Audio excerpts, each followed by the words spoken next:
Welcome to Stockholm and to the Swedish Parliament, the Riksdag. During the Swedish EU presidency between January and June 2023, the Riksdag is an arena for meetings and dialogue between MPs from the parliaments of the EU member states and the European Parliament. Last year, we celebrated 100 years of Swedish democracy. This year, we're commemorating 500 years of parliamentary work and decision-making. The Riksdag is an open parliament in central Stockholm. Welcome to the Riksdag. Bienvenue à Stockholm et au Parlement suédois.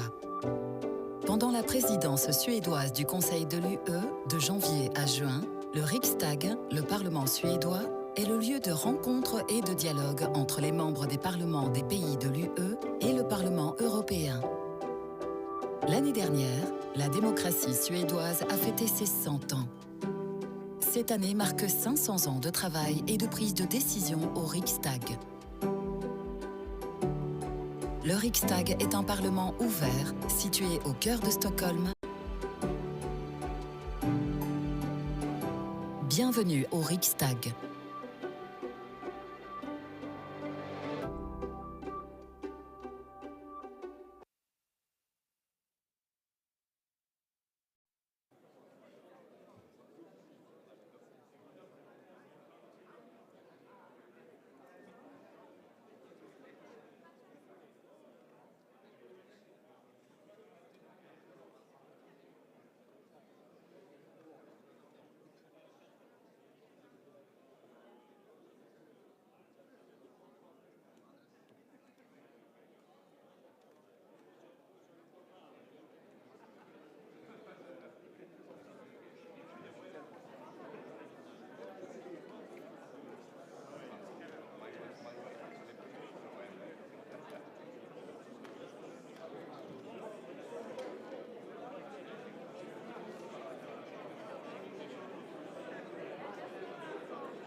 För det här...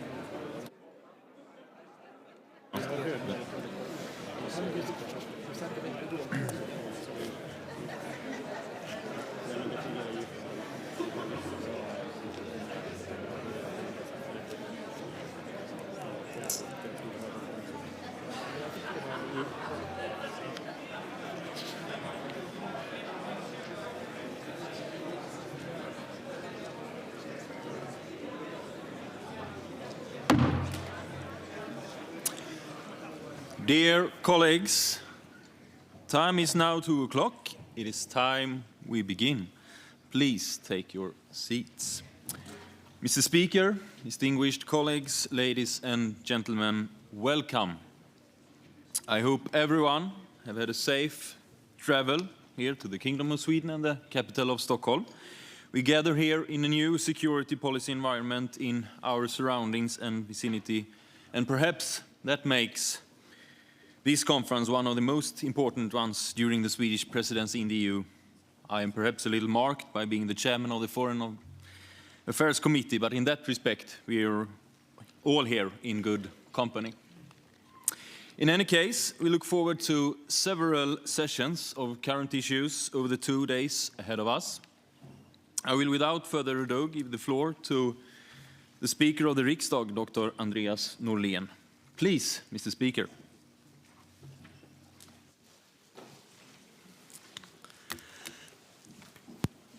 Honourable members of parliament, excellencies, distinguished guests, I am very glad to welcome you to the chamber of the Swedish parliament, often called the heart of the Riksdag.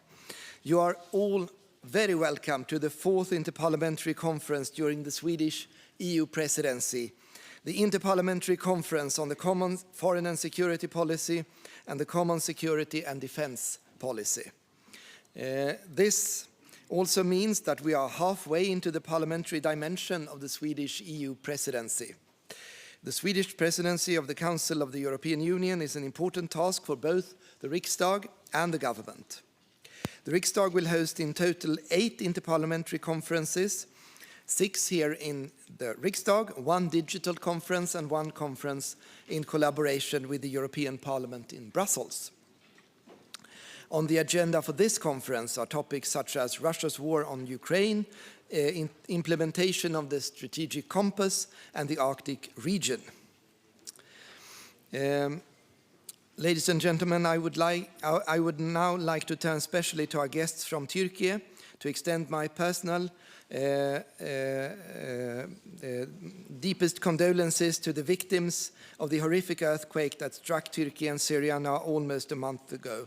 And I'm sure I speak on behalf of the entire Swedish Parliament and all delegates here present.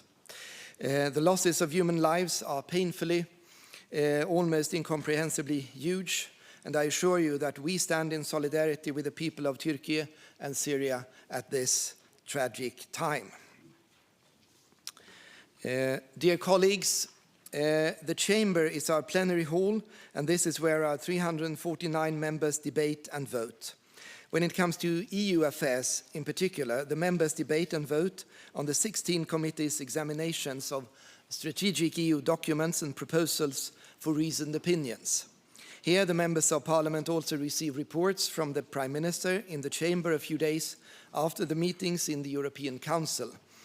The party leaders also meet here once a year for an EU political party leaders debate.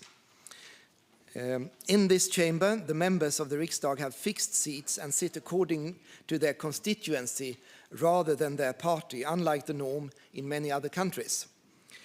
Sweden is divided into 29 parliamentary constituencies. And I've been told that the reason for this is to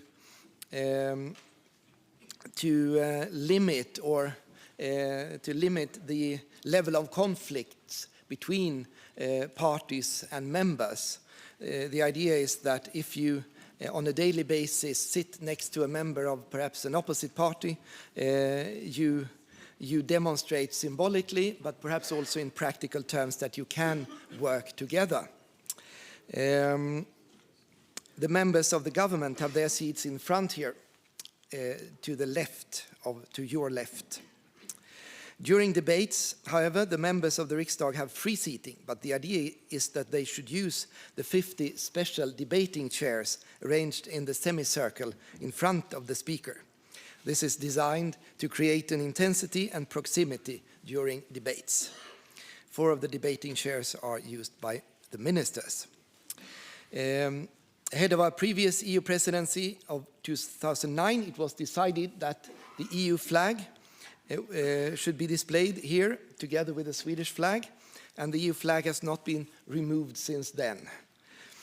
The tapestry on the wall behind the platform is called Memory of a Landscape. It is 55 square meters in size and is woven from flax from different parts of the country. The tapestry depicts an imaginary landscape that could be found anywhere in Sweden. Dear colleagues, dear members of parliament, my fellow speakers and I meet once a year at the Conference of Speakers of EU Parliaments, where we exchange information and experiences on topics related to the role of national parliaments and the organization of parliamentary functions. In 2009, the speakers met here in the chamber. The EU speakers promote, coordinate and supervise activities and common actions within the framework of inter-parliamentary cooperation, for example, instruments such as IPEX. During our annual meetings, guidelines and conclusions where we establish our common understanding and ambitions with the inter-parliamentary cooperation are adopted. After the Lisbon Treaty had entered into force, the EU Speakers Conference decided to establish the Inter-parliamentary Conference for the Common Foreign and Security Policy and the Common Security and Defence Policy. The conference was established in Brussels in April 2011 in accordance with Protocol 1 of the treaties, which concerns the role of national parliaments in the EU and encourage the national parliaments to be more involved in the activities of the European Union. Honourable members of parliament, this is the 3rd time that Sweden holds the EU presidency, and we are assuming this important role in troubled times. More than 1 year has passed since Russia started its illegal full-scale invasion of Ukraine. The passing of a year can be extremely quick or painfully slow, depending on one's perspective. In the greater story of our world, 1 year is just a fleeting moment, but for a person who is suffering, it is an eternity. We have seen inconceivable and immeasurable suffering in the last year. We have seen hospitals and schools bombed to pieces. We have seen mass graves. We have seen waves of refugees, and it all fills us with anger and grief. But above all, we have seen the courage and determination of everyone who knows that he who fights the fight of the righteous never fights in vain. It fills us with admiration, but also with gratitude. Gratitude because it is our battle too that the people of Ukraine are fighting. The battle of our generation for freedom and democracy, for each country's right to choose its own way. And we know that at cities like Kharkiv, Mariupol, Kherson, and hundreds of other Ukrainian towns and cities, the battle rages for the future of Europe, of our Europe. And it is a battle that cannot be lost, that mustn't be lost. And it is simply inconceivable that the free world, with all its might and all its resources, would not do enough to secure the righteous outcome of this conflict. Russia's aggression against Ukraine will be the topic of today's session, and we are honored to be joined by a Ukrainian delegation and His Excellency the Ukrainian Ambassador Andriy Plakotniuk. We are meeting in a time where we are faced with many challenges, but challenges are to be overcome. The EU is founded on the values of respect for human dignity, human rights, freedom, the rule of law and democracy, and it aims to promote peace and European values. National parliaments are the fundamental base of any democracy, and it is our duty to stand up for our values and ensure a well-functioning union. To put it more poetically, in the words of the Swedish Nobel laureate Harry Martinson in his epic poem Aniara, there is protection from near everything, from fire and damages by storm and frost. Oh, add whichever blows may come to mind, but there is no protection from mankind. No, there is no protection from ourselves if we do not stand up, every parliament and every one of its members, to form a shield of light, to defend humanity and to defend democracy. I am convinced that you will have fruitful exchange of information and experience regarding all topics of this conference today and tomorrow, and I wish you all the best for this conference. Once again, welcome to the Swedish Parliament. Thank you.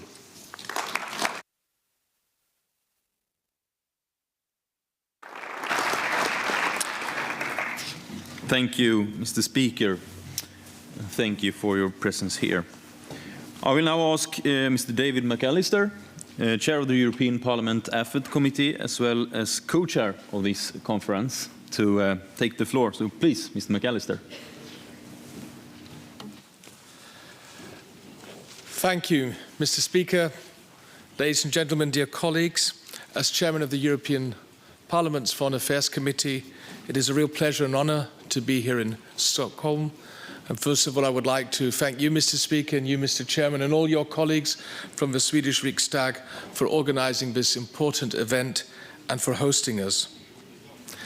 As co-chair of the IPC, I'm pleased to welcome you to this 22nd edition of the Inter-parliamentary Conference for the Common Foreign and Security Policy, as well as the Common Security and Defence Policy, organised, as mentioned, in the framework of the parliamentary dimension of the Swedish presidency of the Council of the European Union. The 24th of February 2022 has changed everything. We often hear this, we often say this, but I'm not sure if all of us, including myself, have fully realised the dimension of what actually started on this 24th of February last year and what is sadly still ongoing. Yes, indeed, this is a time of geopolitical shifts, or Zeitenwende, as we say in my home country, Germany. The catastrophic impacts of the Russian invasion of Ukraine cannot be underestimated. This is an imperialist war of aggression and is in the end a brutal, a violent attack on the European peace and security architecture, which was even preserved during the coldest hours and days of the Cold War in the 60s, 70s and 80s. This war can only come to an end if the conditions are met for the Ukrainians to accept a ceasefire. It's going to be a huge challenge, and that will be the main factor of European foreign policy way beyond 2023. Sweden and Finland joining NATO is an excellent step. This is real added value for us in NATO. Denmark has joined the EU Common Security and Defence Policy, and hopefully all countries are finally committing to the 2% spending target of NATO. Dear colleagues, we have seen a number of important policy papers being adopted since the 24th of February last year. I would especially name the EU's strategic compass. The strategic compass, not only for me, but for many colleagues in the European Parliament who are also attending this conference, for us this is a kind of a roadmap towards a European defence union. The strategic compass carries the signatures of all 27 heads of state and government, and it is now up to the heads of state and government to synchronise their speeches held on Sunday with the actions they take on Monday. It's all there. It just needs to be implemented. And this brings me finally to our role here as parliamentarians. The national parliaments you are representing and the European Parliament play an important role in the CFSP and CSDP because we can help push the executive to implement what has been agreed. The democratic legitimacy of the exercise depends on us. Let us help convince our European citizens of the necessities of all this. I wish us all a fruitful and interesting conference here in Stockholm. And once again, Mr. Speaker and Mr. Chairman, thank you so much for organising this.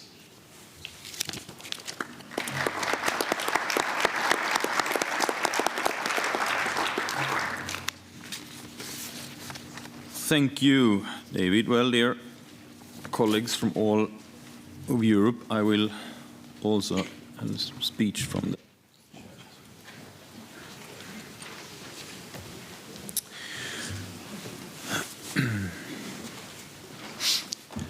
Dear colleagues, distinguished guests, excellencies, I bid you once again a warm welcome to the Inter-parliamentary Conference on the Common Foreign and Security Policy and the Common Security and Defence Policy. Please let us use the abbreviation IPC, or perhaps simply relate to it as the conference henceforth. As chair of the Riksdag's Committee on Foreign Affairs, I have the honor to proceed over the conference for this meeting. In close cooperation with Mr. McAllister from the European Parliament and together with Mr. Kenneth Forslund, Mr. Deputy Speaker, from also the Committee on Defence. Before getting the conference started, I would like to thank you all for the good cooperation in the preparation of the IPC, including Mr. Speaker for the overall engagement in the presidency, parliamentary dimension, and not at least for leaving the plenary hall to our disposal for this event. We will soon open the first thematic session on Russia's aggression on Ukraine. Let me just walk you through a number of practical issues. The thematic sessions will all be organized in the same way. Our invited distinguished speakers will give a short introduction to the subject from their respective point of view. Meanwhile, you may request to take the floor according to the instructions found on each of your seats. The chairmanship has decided to grant members of observing delegations permission to speak on the same terms as ordinary members. First come, first served is the guiding principle for the order of speakers.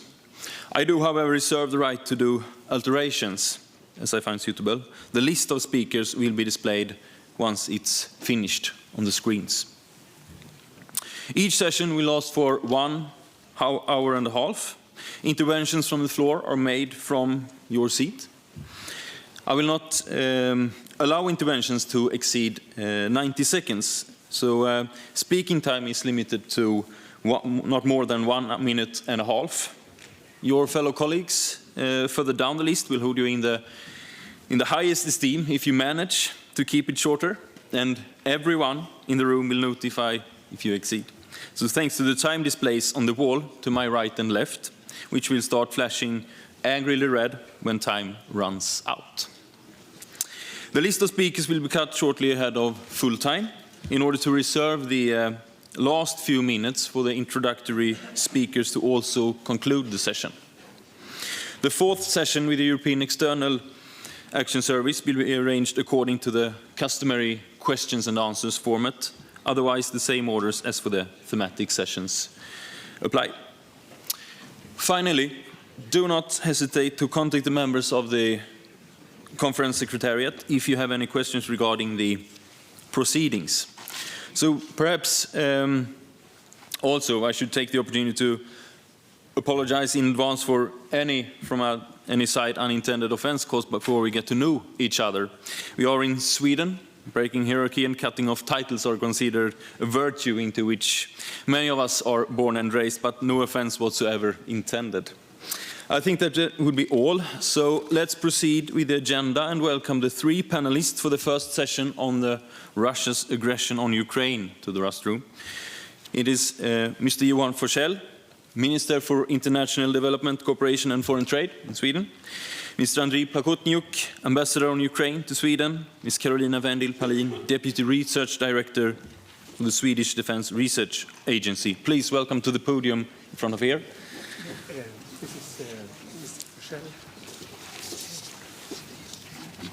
And afterwards, we will open up the list of speakers for everyone who has asked for the floor.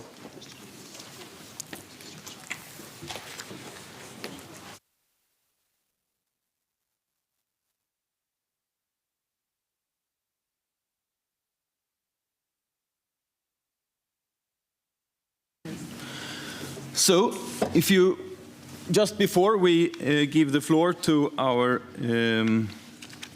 experts and guests. I will just mention that the list for speakers are open.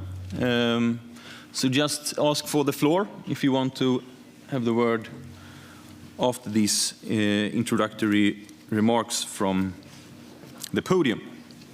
With that said, I give the floor to Mr. Johan Forsell, Minister for International Development, Cooperation and Foreign Trade. Please. From podium.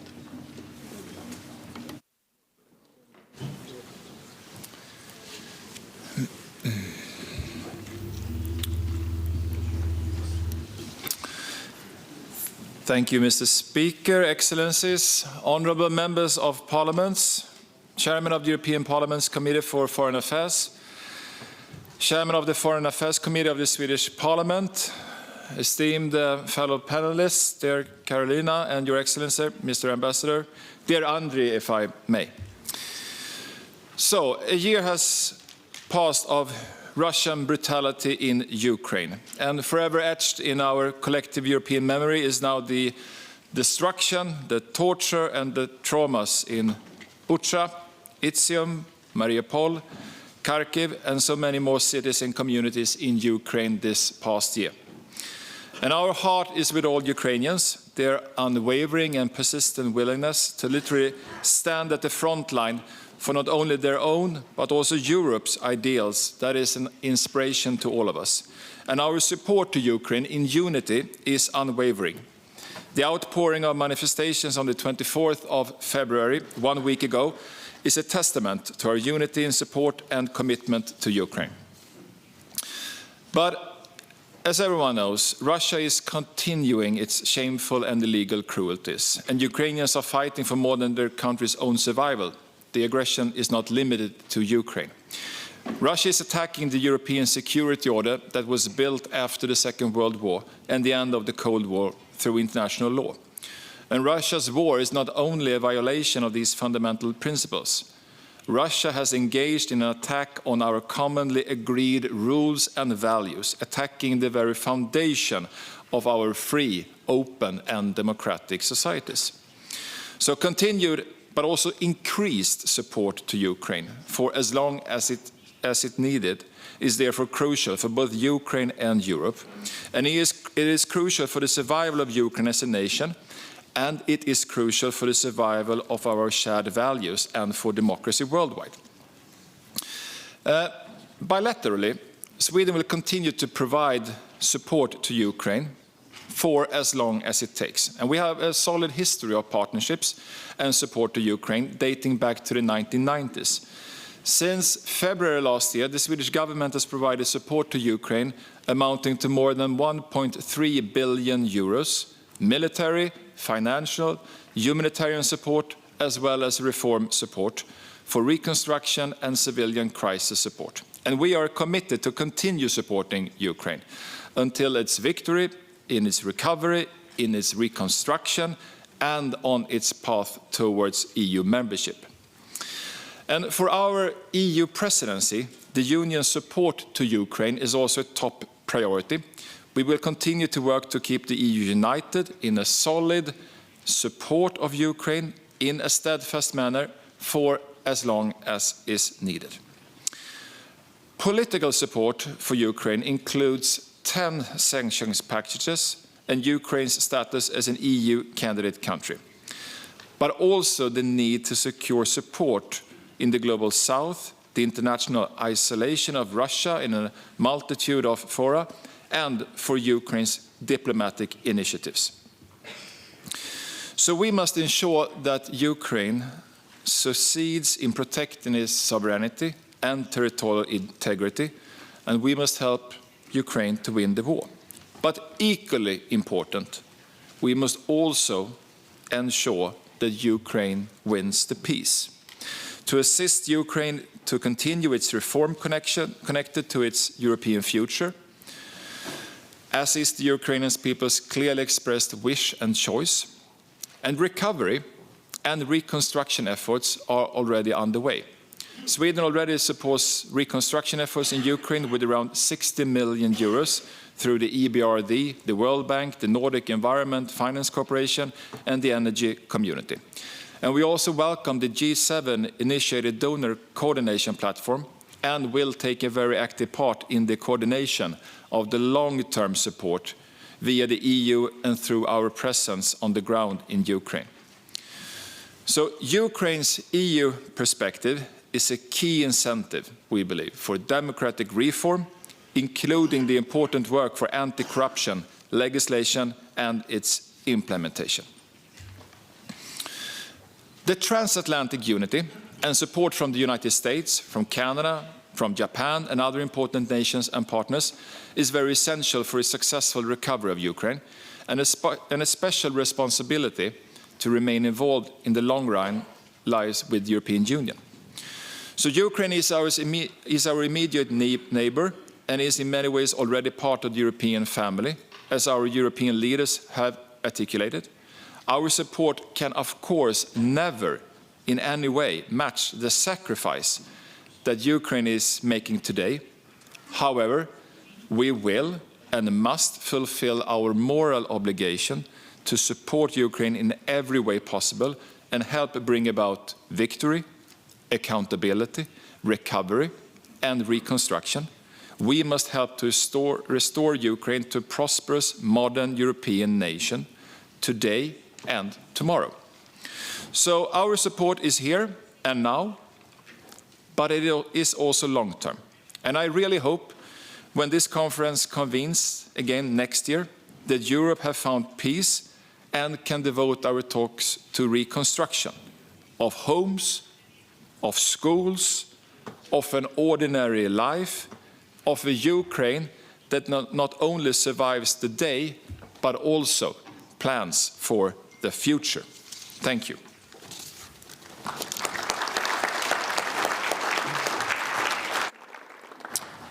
Thank you, Minister. And now we should give the floor to Mr. Ambassador of Ukraine to Sweden, Mr. Andriy Plakotniuk. Please, Andriy, the floor is yours.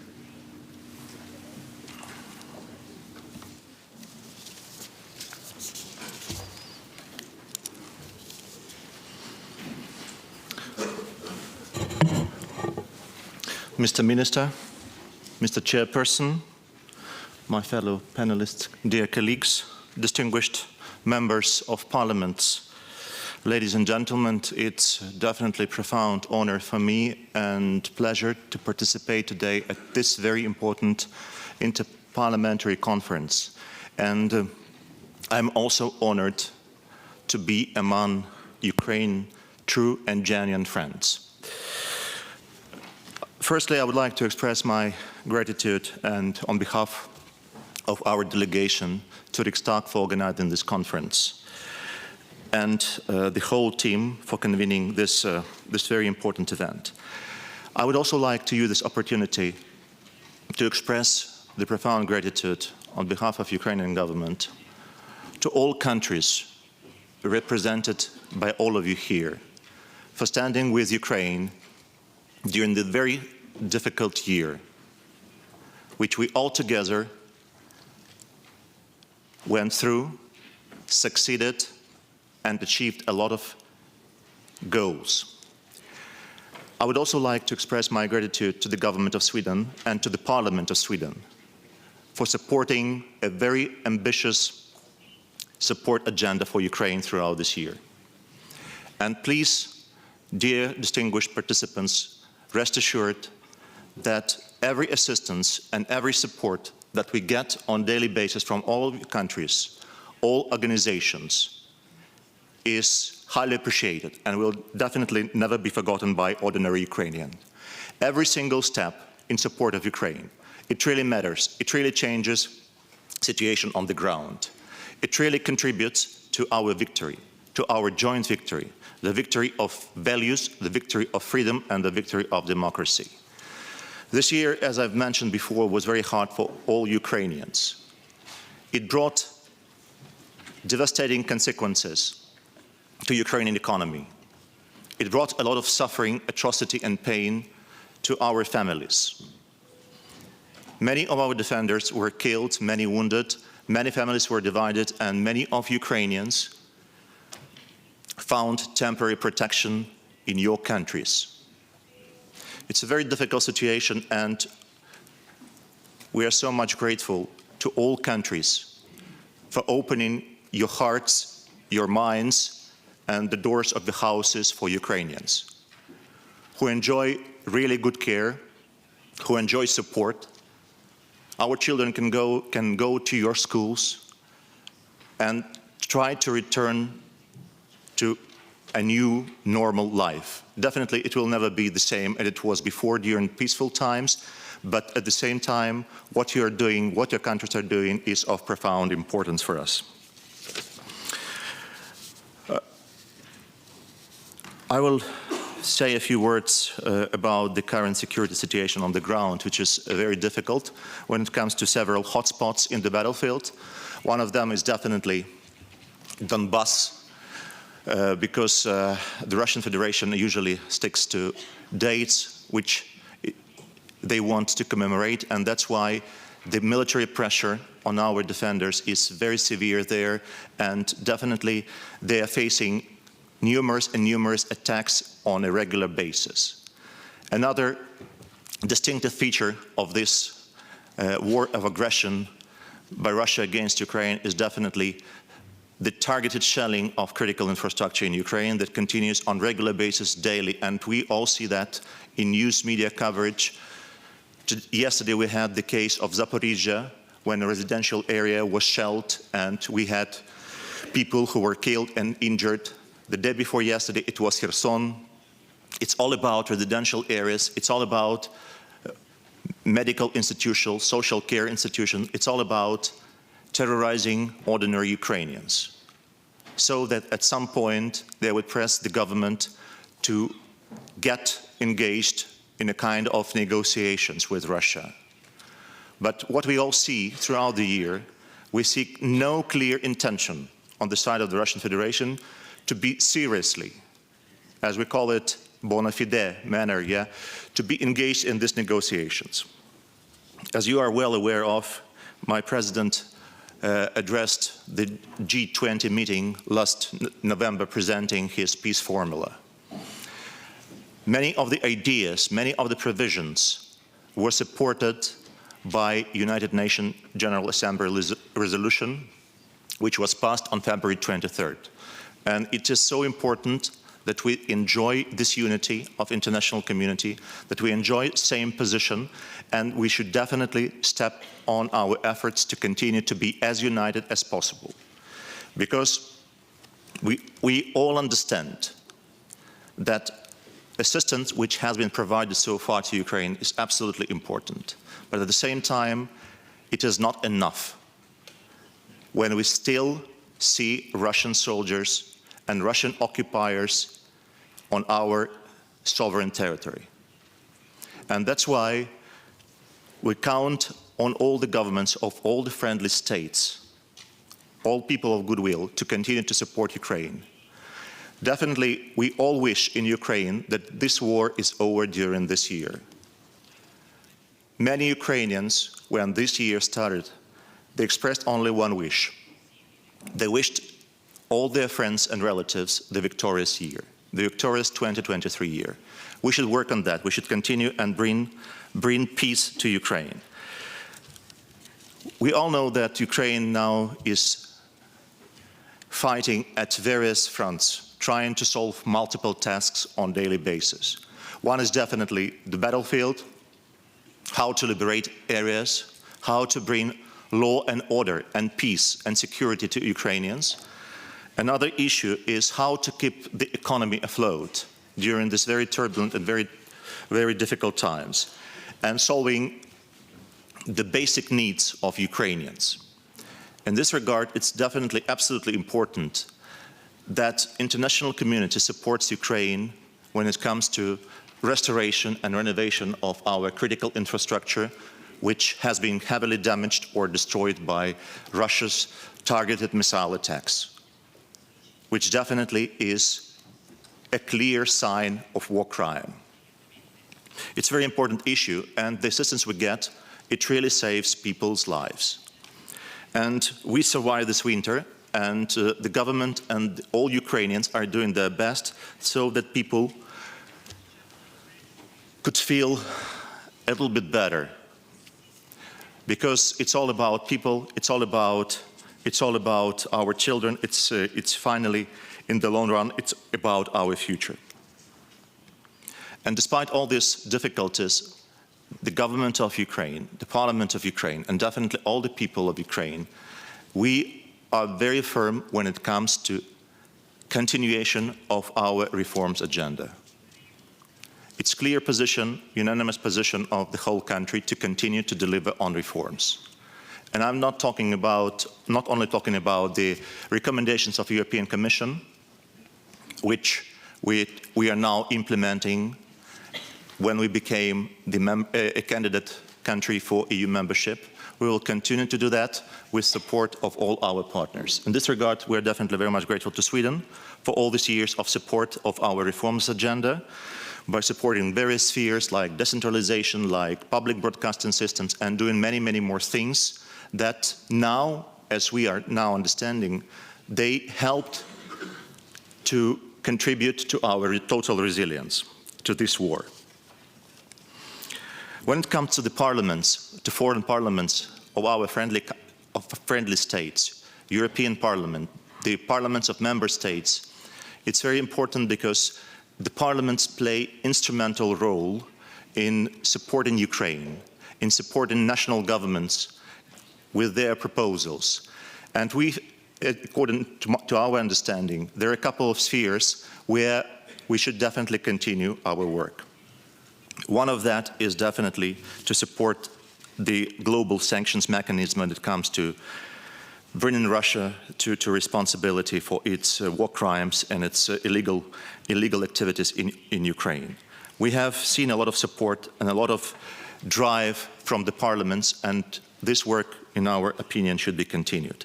Another issue is definitely the recognition of Russia as a terrorist state in view of all these war crimes and atrocities. The third point that I would like to stress upon is definitely international legal accountability. It's very important. We've been talking to our partners and promoting the idea of establishing the special tribunal for the crime of aggression. And another issue that we all count on support of the parliaments is definitely the support of Ukraine's European integration. We are also talking about peace plan, and I've mentioned it before.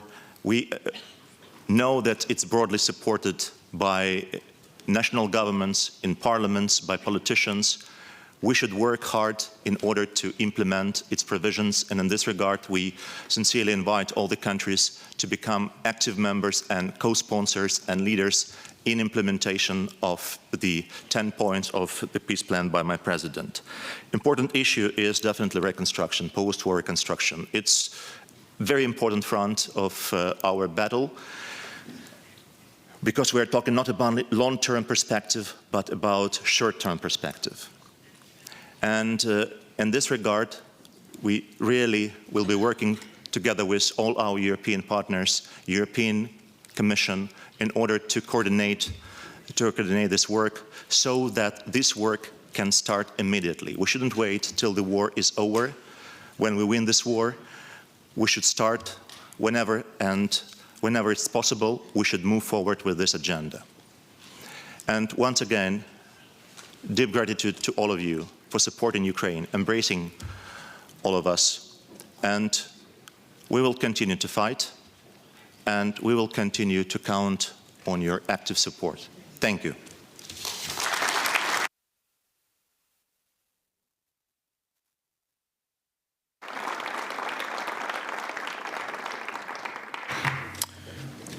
Thank you, Mr. Ambassador. Thank you, dear Andriy. And please, Ms. Karolina Vendil-Palin, you have the floor. Thank you. Mr. Speaker, Your Excellencies, dear fellow panelists, it's an honor to be invited, and what I will deliver will be my analysis of Russia's position. I will limit myself to 3 points. So, first of all, Russia's goals in this war remains unchanged. The most important goal was always, and it remains, political control over all of Ukraine. It was never primarily about territorial gains. Any suggestion about a peace plan involving making Russia satisfied with another sliver of Ukrainian territory, a land grab, is a dangerous misconception at this time. For Russia, Ukraine has become the main brick in its version of a domino theory, where letting go of Ukraine signifies losing all of what Russia insists is its sphere of influence, and ultimately risking Russia itself. Furthermore, the goal is to push back the West, especially NATO, in Europe. Pushing back NATO in Europe means severing the transatlantic link, something that has been a prime priority for Moscow for years.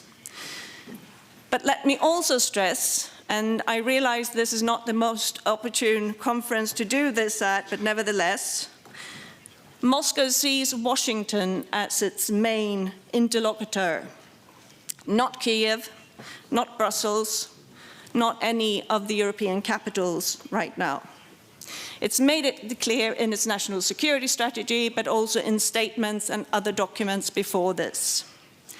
It sees the EU and the European countries as simply vassals of Washington and countries that do not understand their own best interest. Again, this is the Russian view. Second, war changes countries, and Russia is not the same country as before the 24th of February last year. We've seen a militarization of Russian society.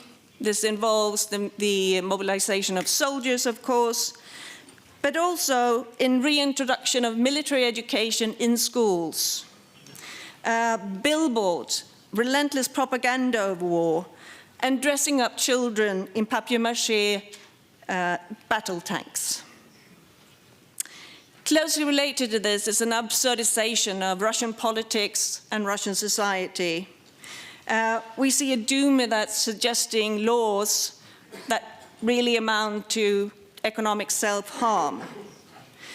But most of all, this insistence that an all-out war is still only a special military operation, and that asking for peace is something that you can actually be punished for in Russia today.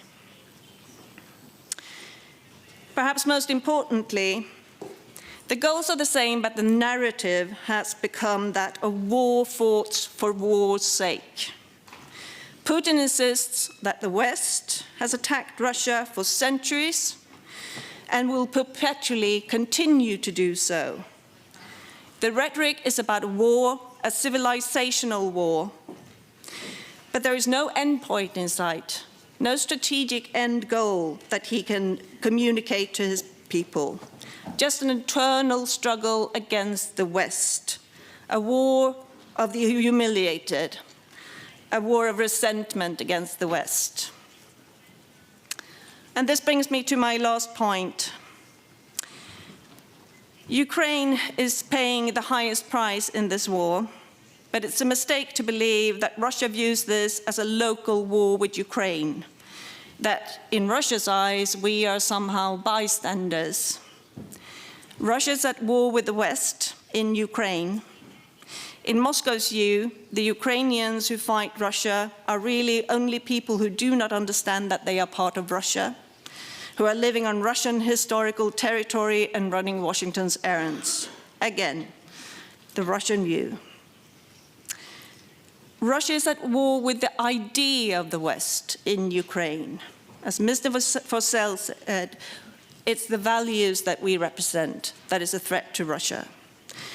This is also why Russia struggles to formulate a clear military goal for its forces. This is why the propagandist Margarita Simonyan struggles to explain what are Russia's goals in this war. That is also why Russia does not find it pointless to include territory in its constitution that it does not even control militarily. Russia is at war with the fact that Ukraine has had the audacity to turn to the West, to Europe, and to insist on having agency and on displaying courage and dignity in this war. I'd like to conclude just to say that the contrast could not be greater between two countries, and the stakes could not be higher. Thank you.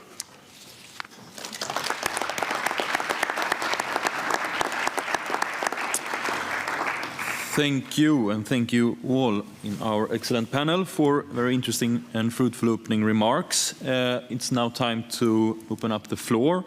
As mentioned earlier, interventions are limited to 90 seconds, and remember your fellow colleagues further down the list will hold you in the highest esteem if you manage to also keep it shorter.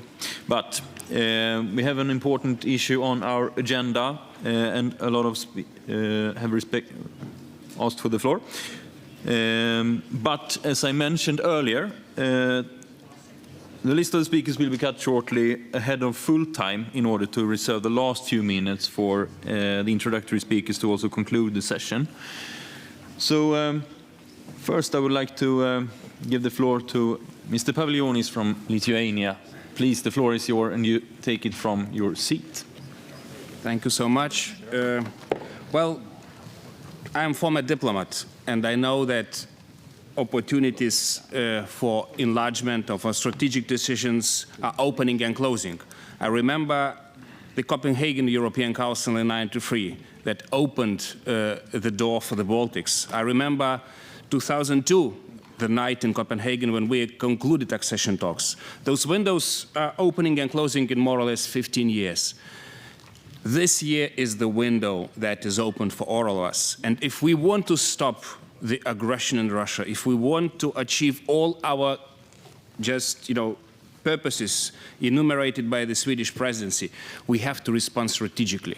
So that's why I sincerely thank you, every member of state of the European Union and the Commission that made a courageous decision on candidate status. But this is not enough. I'm really leading to Swedish presidency, to incoming Spanish presidency, to European Commission, to all delegations here, please ask your governments to start accession talks with Ukraine. You cannot believe how powerful is the transformative nature of EU. I was negotiating accession talks of my country myself. I know how it transformed my country. Do it, and you will create the historic miracle, what is needed. And we will do the rest in Vilnius NATO Summit. Thank you. Thank you, dear colleague. And next, as asked to the floor, is Mr. Klisz from Poland. Please, the floor is yours also. Dear colleagues, Russia has begun a horrific war. Its operational goal is the destruction of Ukraine as a viable state and the extermination of its citizens. But the Kremlin's strategic plan goes further. It includes destabilization of Europe and paralyzing of NATO. We are next in line.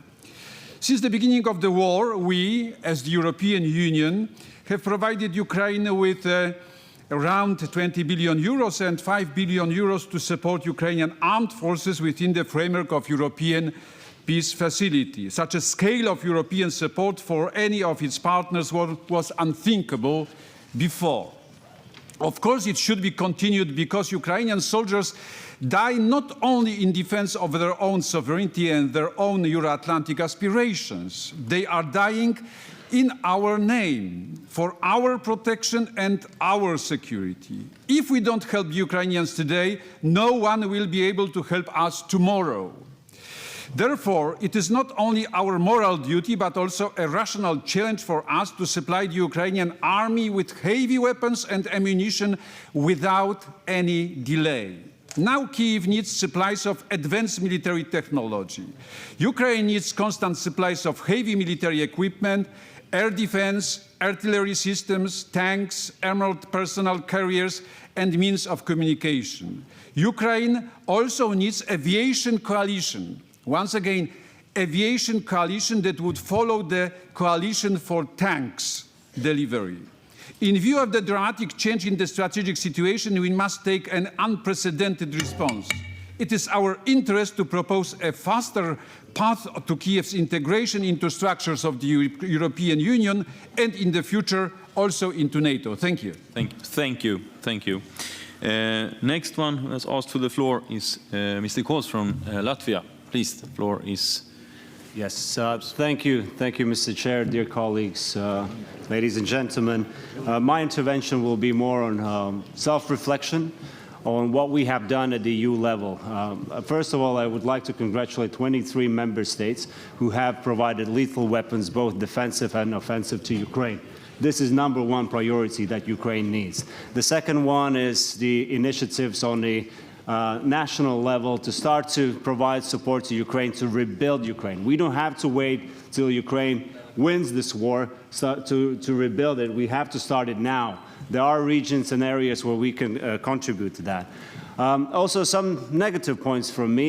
I'm really disappointed that the High Representative, Joseph Borrell, is not able to attend this important meeting where the respective members of the Foreign Affairs Committees and Defense Committees are coming together once in a half year. This is really a deep disappointment.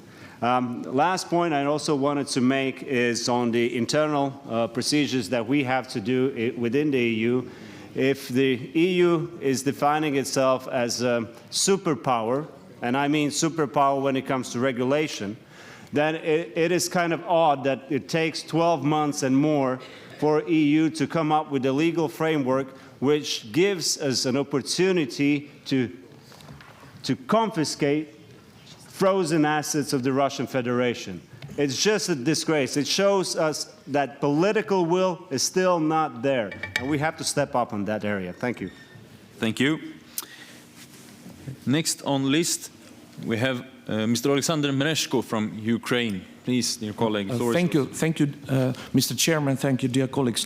When we're talking about just peace for Ukraine, we should have common understanding of what we mean by that.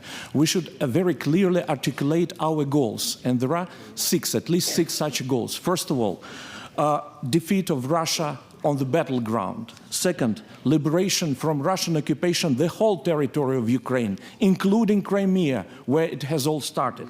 Third, security guarantees for Ukraine in the form of membership in NATO. Fourth, bringing to justice all Russian war criminals, including Putin himself, starting with him. Fifth, compensation by Russia, all the damage done to Ukraine. And the last but not least, of course, EU membership. Thank you. Thank you for that. Next one on the list is Stefania Craxi, please. Stefania. L'invasione russa dell'Ucraina. The Russian invasion of Ukraine is a real game changer, in the face of which we have the right to stand up, defend the right of the peoples and the sovereignty of nations, the rules of the international order. So we're faced with a geopolitical confrontation. On the one hand, our Western democracies that have given us a free world, Europe, the USA, are the legs on which the free world stands. On the other side, you have autocratic regimes that are not transparent and constitute a threat. Given that, our attention naturally looks to our eastern flank, but we should not stop also looking to the south, in other words, the Mediterranean and Africa. If we cannot overcome this divide that exists between the north and the south, then the major social issues that we have to face up today, these are huge challenges: illegal migration, refugees, terrorism. These things will take on dimensions that it will be difficult for us all to master in the future. Thank you. Now we'll give the floor to Mr. Pavel Fischer. Please, the floor is yours. Thank you very much, Mr. Chair. Dear friends, thank you for convening this important meeting, and thank you very much for the first panel that we appreciated very much. The might makes right. It means that if we do not succeed in addressing properly the Russian threat, we will lose much more. It means that international order will be dominated by force and by brutal aggressive force.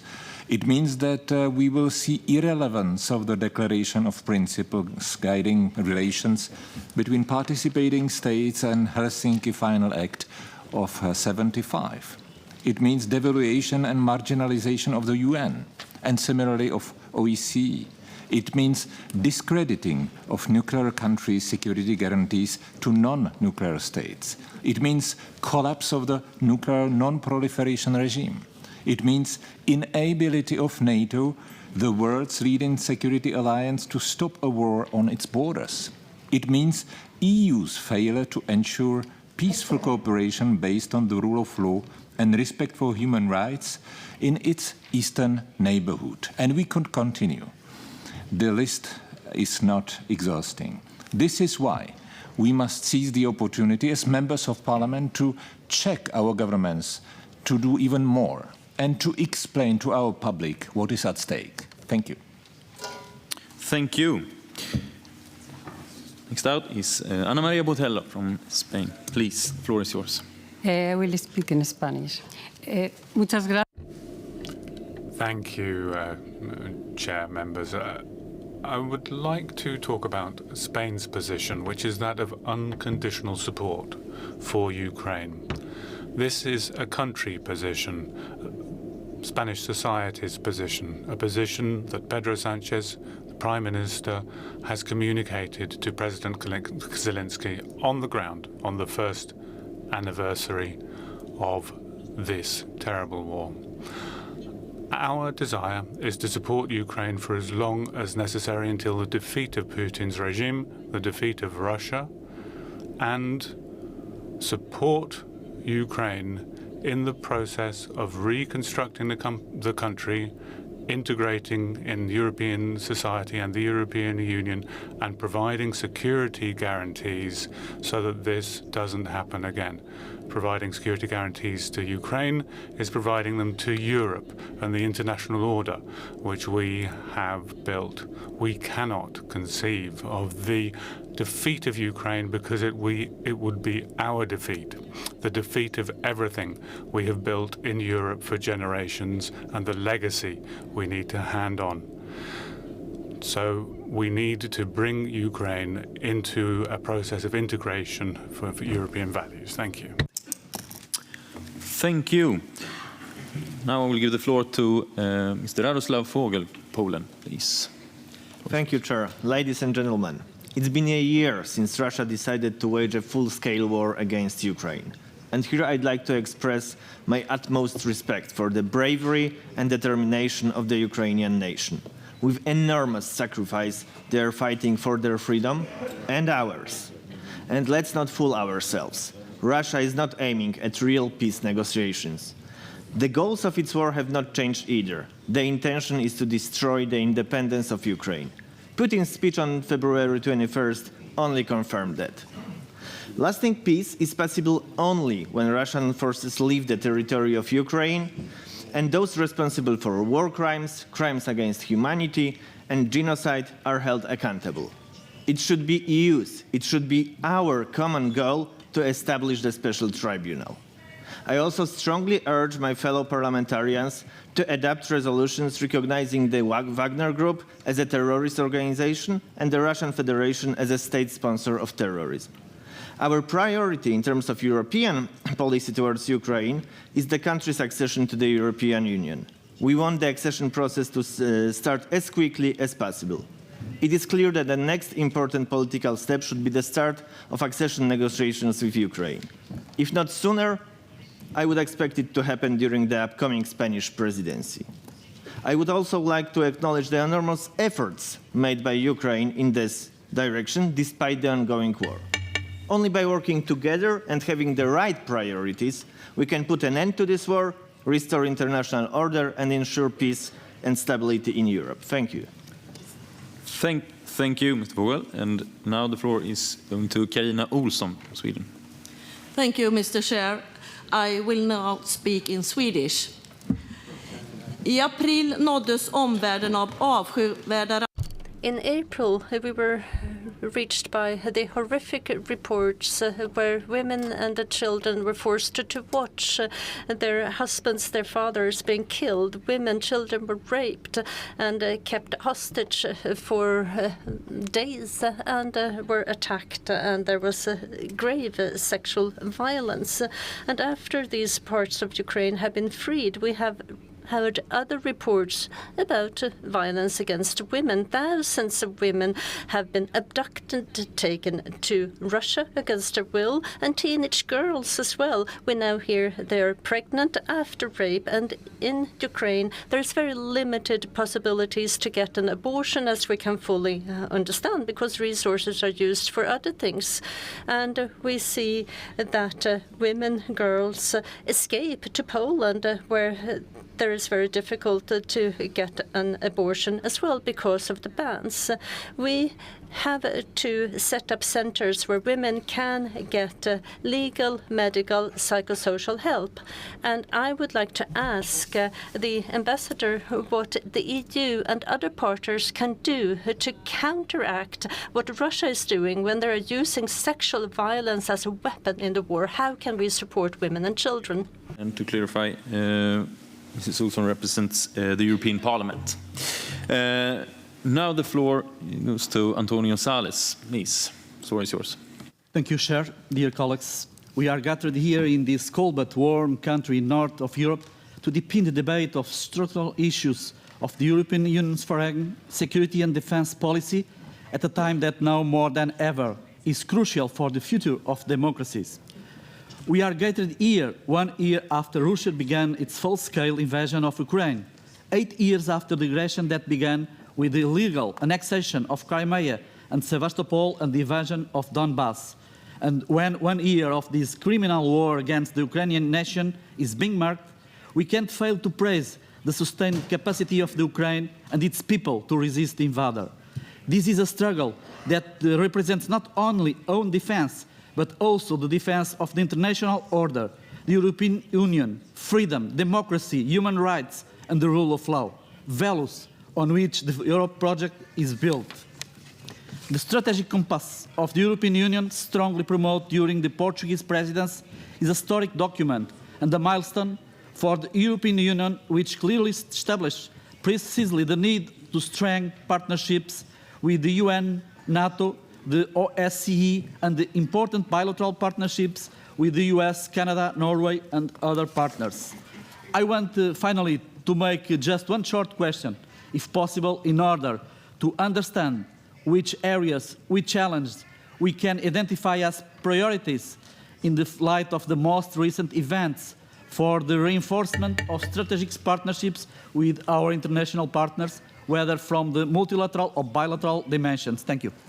Thank you, Mrs. Alice. And next, I will give the floor to Charles Kinnock from UK.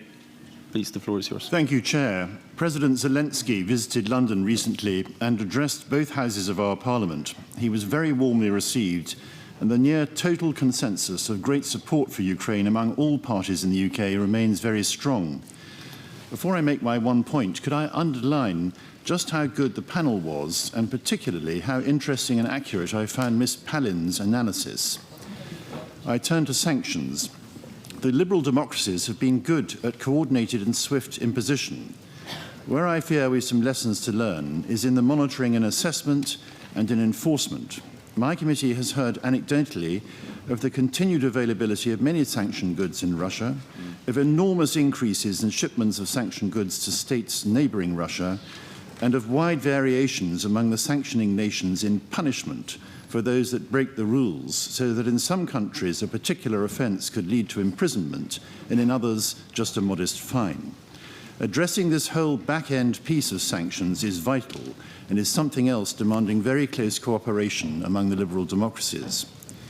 As we all well know, there are other threats from other authoritarian regimes apart from Russia, and a stronger and better coordinated cooperation among the liberal democracies will help lessen those threats. Yeah, absolutely. Thank you. Now I'll give the floor to Andres Satt. Thank you, Chair. Ukraine has been able to fight the aggressor because we have been united. And that is what we need to do going forward. And unity means fast-tracking military aid. It means imposing further sanctions and implementing really the existing ones. And it also means setting up the international tribunal to make those accountable, starting from president to down the line, who have committed crimes of aggression, because the root cause of a war is the impunity. Second, on the military aid, we really need to see what we can further deliver from the stocks. We need to go ahead with a joint procurement for the ammunition to be delivered to Ukraine, and we need to ramp up our defense manufacturing capabilities, given our economic and technological superiority. We just cannot lose this fight to Russia. Finally, we need to help Ukraine to become a member of the EU. There should be no grey zones left in Europe from this point onwards. And we need to help Ukraine to rebuild. Slava Ukraini. Thank you, Mr. Zat. And next is Mr. Predrag Bankovic. Thank you, Chair. Dear colleagues, last week I had the opportunity to visit Kiev and get to know the situation there firsthand. On that note, I would like to thank the Lithuanian colleagues from organizing the visit and the Ukrainian authorities for the hospitality in these difficult times. Slovenia supports all the efforts to achieve a just peace. That will only be possible if the international law principles are respected and if the ones committing the crimes in Ukraine will be prosecuted. Slovenia supports the EU united approach to that matter, including the possible establishment of the special court. We believe that all such crimes and aggressions must be punished.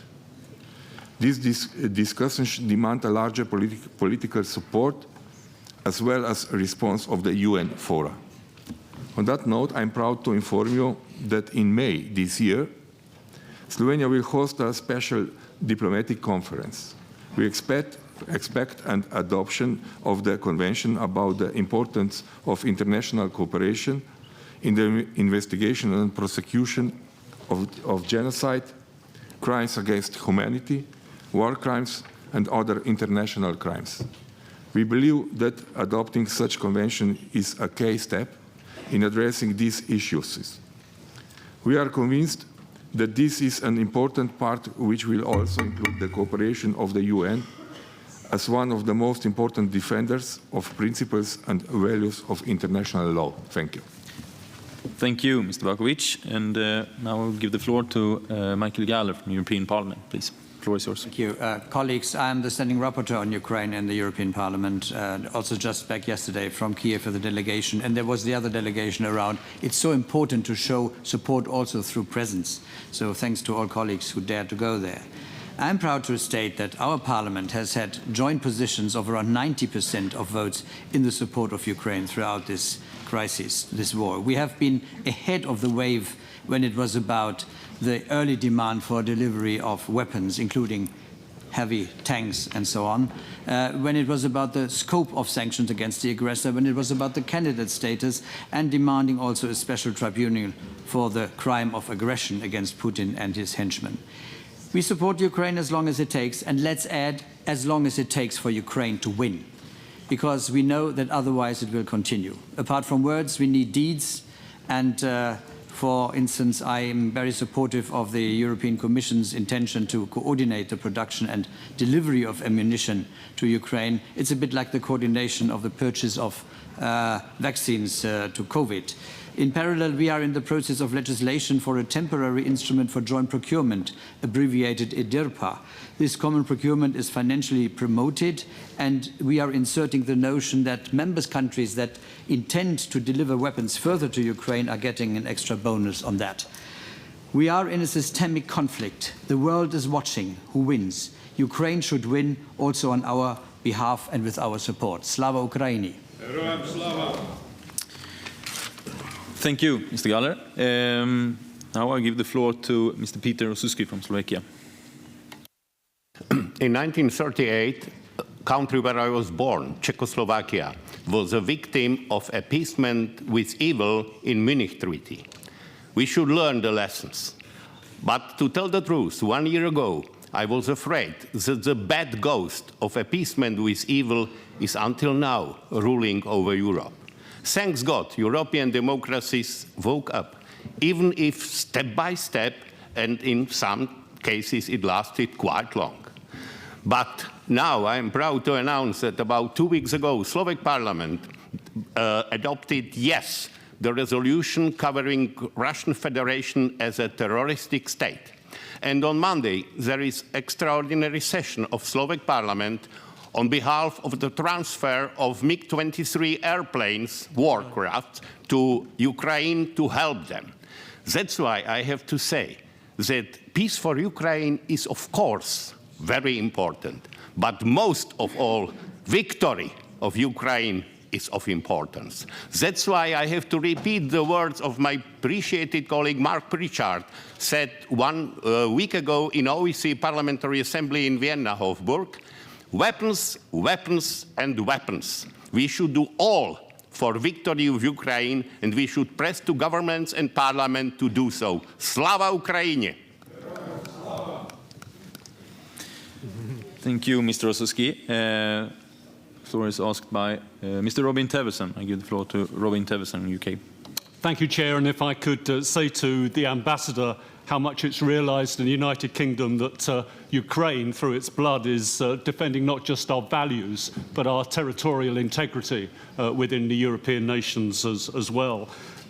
And I also welcome very much the accession in future, very soon I hope, of Sweden and Finland to NATO, and I hope the final 2 nations will soon ratify that accession. I want to take up a theme mentioned by Minister Fossell, which is the South. The United Nations recently voted impressively 141 in favour of the Ukrainian nation, but 32 abstained.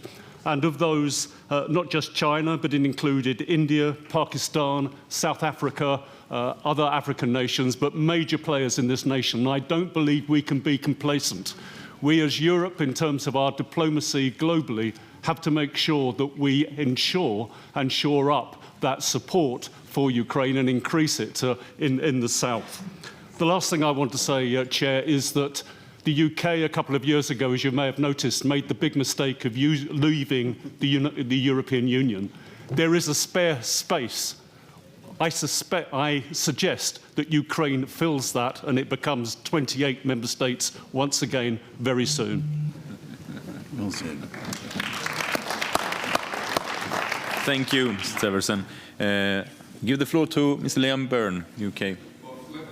That from the UK chair, but let me also say a word as chair of the Parliamentary Network on the World Bank and the International Monetary Fund and echo Johann's plea that we step up preparations now, not simply to win the war, but to win the peace. And that is why we together have to step up the work, not simply to freeze, but to seize the assets of the Russian central bank, all $300 billion of them. We believe in this room not only in a rules-based order, but in a rights-based order. That means there has to be consequences for those who violate the rights of their neighbours. This cannot be a continent where there is impunity for aggressors. So let us work together to do 3 things. Let us move together a vote at the United Nations that revokes the immunity of central banks of aggressor nations. Let's change the terms of entitlement to immunity. Second, let's move forward with prosecuting Russia for the crime of aggression. And then third, on the basis of those 2 acts, let us harmonise a change in our domestic laws so that we don't simply freeze assets, but we seize them. We are a continent of a democracy. We're the cradle of democracy, and we have a special responsibility to make sure that we're not a continent of impunity, but a continent where democracy is alive and well. Thank you for that. Give the floor to Mr. Scholt-Niemet from Hungary, please. Thank you very much, Mr. Emilsson. I'm the chairman of the Hungarian Parliament Foreign Relations Committee, and I would like to express my gratitude to the lecturers. Thank you very much to all 3 of you, Minister, Ambassador. Colleagues, it's good to be together again, and I also miss Mr. Borrell among our ranks. I think this meeting is an important meeting, and we should ask the European representatives to honor the CFSP and the CSDP with their presence. I would like to congratulate to you, Mr. Eliasson, that you have organized this meeting, and I would like to inform you that yesterday in the Hungarian Parliament we have started the ratification debate about Sweden and Finland NATO membership, and in less than 3 weeks' time we will vote on that. I'm convinced positively, and we will be very glad to welcome you at the Vilnius summit as the 31st and the 32nd member of NATO. Fourthly, I would like to mention that unity in the past 1 year has been extremely important among NATO and EU members behind the territorial integrity and sovereignty of the Ukraine. And the past couple of days we have experienced quite many new announcements on behalf of major international players: the UN peace resolution, the China peace plan, the Vatican peace plan, which was published. May I ask our lecturers to comment upon these peace plans, if you would do so? Thank you very much, dear friends. Thank you. Thank you for those remarks. I will, and please, the panelists can please write all questions and remarks. They will have room at the end to answer the remarks and questions raised during the session. Now I'll give the floor to Asita Kanko from the European Parliament. Please, the floor is yours.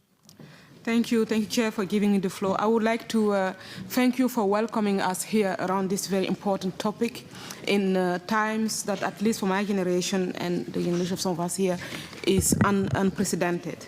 And I would also, before asking my question, express my appreciation and surprise to see that Sweden is combining trade with development cooperation, Minister Forssell. This is a huge change of paradigm in that domain that we also need to see in the domain of defense and geopolitics. Because when we look at the situation now of what is happening in Ukraine, of course, we all really know that we need to continue supporting Ukraine. And someone said we need to get to win peace and not only win the war. I think this says us all. However, we need to keep in mind that Russia does not only have influence in Ukraine. Russia is going all over the world and having influence also in places where it weakens the Western diplomacy. I give the example of West Africa. If you look at the country where I was born, in Burkina Faso, or you look at Mali, you see what Russia is doing there, putting off even governments and installing the Wagner group and putting off armies like the French troops that have been protecting and supporting the area for such a long period. So we need to also mind the global aspect of things. So my question I want to throw here in the group, maybe to keep in mind, is how are we going to tackle Russian influence at global level and not only in one area? Thank you. Thank you. I give the floor to Mr. Joël Guiraud from France. Merci, Monsieur. Thank you, Chair. At the beginning of 2022, there were many of us who believed that the credibility of Europe in light of the international situation was at stake. But we saw a reaction that was built on a resolute position of the 27 members of the EU, showing that we were in a position to overcome our differences when the situation required. So I'm confident that the Swedish presidency will continue this attitude that was developed throughout the French presidency and the Czech presidency, which has enabled the European Union to mobilize funds to finance the purchase of weapons for the Ukrainian armed forces, also the creation of the European Peace Facility, and the demonstration that Europe is ready to make strategic choices when it comes to finding a consensus position between member states. There is more uncertainty than ever with regard to the duration of this war being carried out by the Ukrainian people against the Russian aggressors. We support them in their combat. and we will continue this unity for as long as is necessary. It's the very basis for the efficacy of our response. We need to make sure we are present on all fronts with a particular regard towards Africa. Thank you. Thank you. Now I'll give the floor to Diego Barandiaran from Spain. Gracias, señor presidente.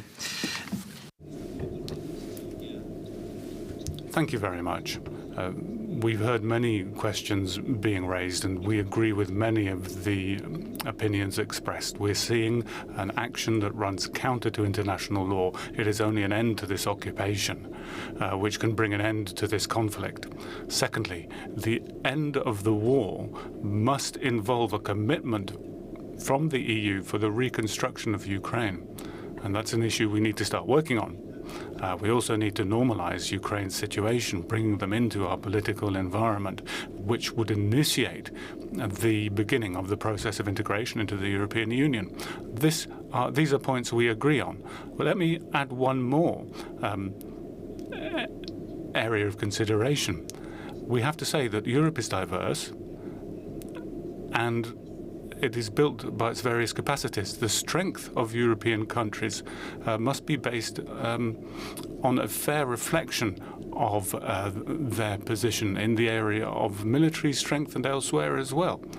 We need to take an approach of equity and justice. There has to be justice. There cannot be an end to war without justice, and there cannot be justice without reparations. There have been war crimes.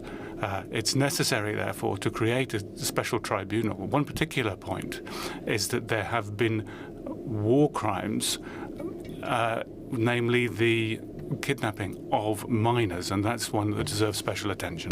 Thank you. Thank you. I now give the floor to Alexandra Atalidis from Cyprus. Dear colleagues, we cannot say enough to express our support and our respect to the Ukrainian people. But while Mr. Putin presents the West to the parliaments and the people of Russia as serious security and moral threat to the country, one cannot help but wonder if any messages aiming to restore the truth can get through to the people of Russia. Channels of communication with the Russian people have been closed completely, as we have focused on adopting sanctions in an effort to suppress the regime's attempts to continue the war in Ukraine. But perhaps the EU should be doing more to make its voice heard in Russia too, and support and even empower all those opposing Putin's war. We have an ethical duty to support dissidents, journalists, and the opposition that are imprisoned by Putin's regime. The European Union has been very critical against human violations in other countries like Iran, Belarus, Turkey. We have to do something now to get through to the Russian people. We have to stop Putin for poisoning everybody in Russia if we need to build the peace after this terrible war. Thank you. Thank you. Next in line, Andris Pruds from Latvia. Please, the floor is yours. Thank you, Mr. Chair and dear colleagues. Last week we commemorated the anniversary of tragedy, human bravery, hope, and also solidarity. Absolutely, we are united in the position whom to blame. It's aggressive country with terrorist methods. Of course, it's much more complicated and challenging to say what should and could be done continuously. I would say 3 points among many of those already echoed around the room. Absolutely, frozen assets should be confiscated and used for restoration of Ukraine. Absolutely, this is one of our primary tasks. Second one is continuous sanctions must be sustained. And I would say that nuclear energy is a litmus test. It has been a difficult issue, but it should be moved forward sooner than later to deal with the nuclear energy, actually to ensure also European energy security and same time show solidarity for Ukraine. And last but not least, Ukraine's membership of the EU, it is not only strategic necessity, but also moral responsibility. And absolutely with this, EU would also demonstrate that it has a long-term vision. Thank you so much. Thank you, Mrs. Burns. Now I give the floor to Mark Demesmaeker, Belgium. Please, the floor is yours. Thank you. I was glad to hear Minister Forssell say we have to make sure that Ukraine wins the war and also wins the peace. But first of all, Ukraine needs a victory, needs to win the war. Either Ukraine wins or Russia wins. When Russia wins, the post-World War order will be broken, international rules-based order will be gone, it will be a signal that imperial wars and ambitions can win, and the hunger of autocrats will not be satisfied. Obviously, we don't want Russia to win, we want a victory for Ukraine. Therefore, it must regain control over its territory, complete territory as it is recognized within its internationally recognized borders. But then my question is, do we really want Ukraine to win quickly and decisively?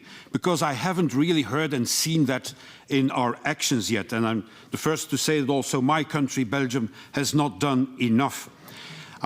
When I had a conversation with Ms. Olga Stefanicina, the Ukrainian Deputy Prime Minister, back in Kiev not so long ago, she told me one sentence that kept resonating in my mind. She asked me, what do you really want? Can you make up your mind? You support us not to lose the war, but can you please support us to win the war? And up till now, that is an open question. The saga of the modern tanks, the long-range missiles, the fighter jets, it is still going on. Defending is not escalating. In order to liberate its territory and people, Ukraine needs it more and faster. Because defending is not escalating, and we can't afford ourselves to make the war drag on much longer. Thank you. Thank you. Thank you, Mr. Demesmaeker. Now I give the floor to Sjörn Sjörsma from... Please, the floor is yours. Thank you very much. And if 2023 is to be the year of victory for Ukraine, the year in which Ukraine liberates all of its territory, including Crimea, and including the goals that my good Ukrainian friend Alexander Merezenko has just pointed out, we need to do more. And I applaud all countries who've contributed substantially to Ukraine. But firstly, we need to change the momentum. It has been too little, too late. President Zelensky has outlined that he needs fifth-generation fighter jets, and my government has said there are no taboos. But we cannot do it alone. We need other countries to step up, and I call upon all of you to urge your governments to supply those jets as well. And I ask Minister Forssell to clarify the Swedish position. Are you going to send Saab Gripens or not? Secondly, we need to have President Putin in The Hague, not on a visit, not to enjoy our seaside, but in a cell facing a special tribunal. And to have him in The Hague, we need to have evidence. We need to support the ICC. We need to support the Ukrainian Prosecutor General. And I call upon all of you to send forensic experts, to send specialists to Ukraine to help them investigate war crimes and possibly the crime of genocide. Ladies and gentlemen, please, we must do more to help Ukraine secure its victory against Russia. Slava Ukraini. Thank you, Mr. Sjörsma. Now I give the floor to Carmen Ileana Halcescu, please, from Romania. Thank you very much. Dear colleagues, you already know that Romania plays a crucial geostrategic role, and we make every effort to help Ukraine fight Russia's brutal, illegal, and unprovoked war of aggression. Stopping Russian aggression, however, remains our most important goal. But at the same time, the reconstruction of Ukraine is a crucially important process and will imply long-term efforts. At the moment, we are analyzing the best options for Romania to take part in this process. We are exploring the possibility for direct assistance to regions as well as to the key priority sectors for which we have a considerable expertise, such as civil protection, emergency interventions, combating corruptions. It is important, on the other hand, to continue to isolate Russia at international level, especially at the UN. Romania is committed to join outreach efforts to mobilize support for resolutions aimed at UN level related to the condemnation of Russia actions against Ukraine or other countries.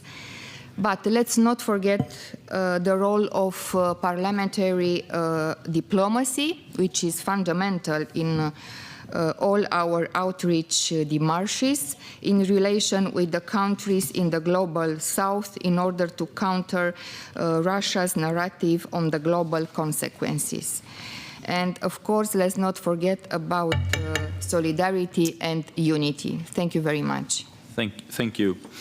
Thank you. Next in line, Ioannis Kefalogiannis. Please, floor is yours. Thank you, Chair. Dear colleagues, my country, Greece, has supported the Ukrainian armed forces from the beginning. We are one of the first member states to offer military assistance both bilaterally and through the European Peace Facility.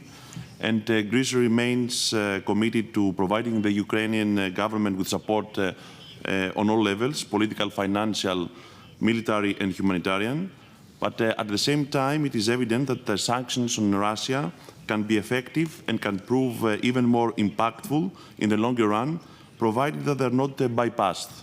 A key point that we cannot stress enough is that the bypass of sanctions by countries with sizable markets such as Turkey works on the benefit of the Russian economy and to the detriment of our collective efforts.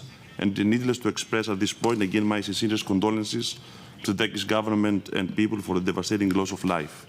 But we cannot ignore that ever since the Russian invasion of Ukraine, Russian exports to Turkey have increased by 213% and Turkish exports to Russia by 113%. It is therefore essential that we insist on the necessary alignment of Turkey with our sanctions. Turkey's bypassing of sanctions could also cause distorting the single market through the EU-Turkey Customs Union. So I would like to hear the panelists' reaction on this issue. Thank you. Thank you. I give the floor to Mr. Juraj Krupa from Slovakia. Please, the floor is yours. Thank you very much. It's interesting to hear many speakers before me mentioning that it's the first anniversary of the conflict. Actually, let's be frank and honest, it's still since 2014. It's almost the 9th year of anniversary of the conflict. And imagine if 2014 we would be sitting here together, united in resolve and acting together. I think we would be here in the same situation as we are here right now. However, thank God for this, that we are finally united after 9 years of this conflict where the Russians stepped up because we were relentless. I mean, not relentless, we were just not responding as we were supposed to. So they saw the opportunity. And it's a pity that we didn't understand that time that Russia is really a terrorist state. However, as my colleague mentioned just before, we approved just recently that Russia is a terrorist state, a resolution in our parliament, and we followed like some other parliaments. And maybe it should be useful to that other parliaments will also follow, which will be also helpful in the future to provide more legal accountability against the Russian Federation. Thank you. Thank you. Give the floor to Mr. Andronios Soubalis from Lithuania. Please, the floor is yours. Thank you, Mr. Chairman. Dear colleagues, unity, solidarity, support, and common stand with Ukraine, it's a most frequently used phrases in all international fora, in Europe, in the EU, in the world. But let's talk firstly about, not just about Russia, but about us, how much we are sincere talking about firm solidarity with nation under attack. We all know about numerous attempts in the member states to avoid sanctions, or about strange EU Commission's clarifications that would establish number of derogations in EU sanctions lists. to Russia. It makes these sanctions non-effective. And about our political behavior, let's take one very obvious and recent example. European Union have placed every member of the Russian Duma under sanctions for having explicitly endorsed Vladimir Putin's war of aggression on Ukraine. However, Austria decided to give Putin a war anniversary so-called gift and bypass sanctions and issue visas to sanctioned Russian officials. And at the end, I just want to add, and my old friend Zoltan Nemet, maybe he will excuse me, but the last visit of a Hungarian foreign minister to Belarus and signing the common agreement with Putin's henchmen, sorry, it's a little bit sad. First of all, we should look to ourselves. Thank you. Thank you. Thank you. I give the floor to Evin Insir from the European Parliament. Please, the floor is yours. Thank you very much, chairs, colleagues. Russian aggression on Ukraine has indeed changed the world in a way many of us thought was unthinkable until a year ago. We need, therefore, to ensure the victory of Ukraine, because in the end, the victory of Ukraine is the victory of us all. And it is also the most important, the victory of international law and respect for international law. Respect of country sovereignty and territorial integrity is one of the most important principles to ensure peace and security, and to not regress back to a time that we, after the Second World War, promised that we should never, ever go back to, and therefore put the international law in place and the cooperation that we have, among others, the European Union and, of course, the UN. With this said, however, I would like to pose a question to the Swedish minister. Sweden has abolished its flagships, 1% of BNI, and to international cooperation and aid and the feminist foreign policy. This in time of tremendous challenges globally. My question, therefore, is what kind of a signals is this sending when the Swedish presidency is taking these kind of steps and abolishing these two important flagships in this time of challenges? And the other question I have is to the ambassador of Ukraine. As expressed by all of us in here, we stand in solidarity with you and the Ukrainian people. Could you please elaborate and share with us what should be the next steps to take from us in the support and defense of Ukraine? Thank you. Thank you. Thank you. Thank you. We really need to respect the time. But I will now give the floor to Urmas Peit from the European Parliament. Please, the floor is yours. Yes, thank you very much. Dear colleagues, I'd like to mention 3 issues. And it's absolutely important that Europe and European leaders are not also creating too high expectations in the Ukrainian society. Because we already see that, for example, President of the European Commission von der Leyen said a few months ago that there is 300 billion euros frozen, and this will be possible for the Ukraine to use it for rebuilding the country. Still today, we don't know exact figures, exact numbers, and this is in this sense very sad story where there are also empty promises what concerns using Russian assets and Russian money. So that I also urge, of course, every European country and European political leadership to deal very seriously, finally and fast with this issue. Second is criminal court. It's absolutely important that also finally Europe moves forward very fast here, because there should be no impunity. And finally, starting accession talks between the European Union and Ukraine, again, we should not have too high expectations. It's not realistic that the talks will last 2 years. Even in Estonian case, it was 7-8 years. So again, we also should manage public opinion in the European member states and also not to give too high promises and expectations. Thank you. Thank you. Thank you. I give the floor to Mr. Christian Tybring-Gjedde from Norway. Please, the floor is yours. Thank you very much, Mr. Chair. The Norwegian government has condemned Russia's attack on Ukraine in the strongest possible terms.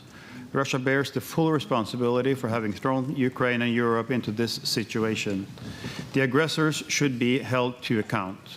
The Norwegian Parliament will in only a few weeks decide on a new 5-year support program for Ukraine, amounting to 75 billion Norwegian kroner or 8 billion euros. The Enhanced and Support Program was launched in Parliament with Ukrainian President Volodymyr Zelensky participating digitally.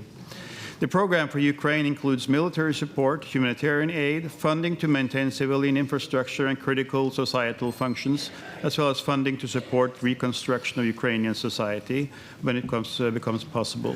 Funding under the program may also be used to provide civilian support to Moldova to alleviate the impacts of the war. Situation in Ukraine will change over time. Over the 5 years, annual distribution between military and civilian support will be established to each budget year. There will be flexibility to make adjustment within the budget year in question. However, the commitment will remain through the 5 years, which means that it's long-term budgeting. It's the first time in Norwegian history, actually, that we do it over 5 years.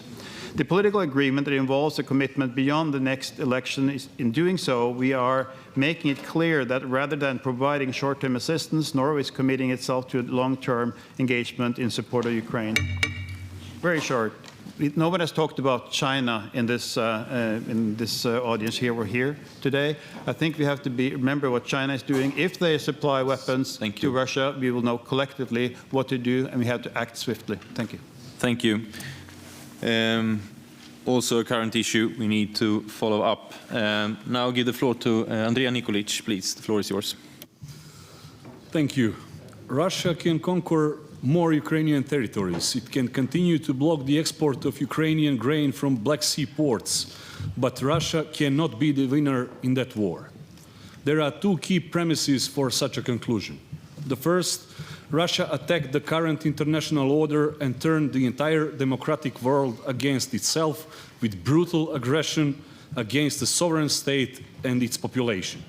And the second, Ukraine is fighting for freedom, which makes it historically superior in a moral sense. Today we have a moral duty to say that this is not the Russia we remember.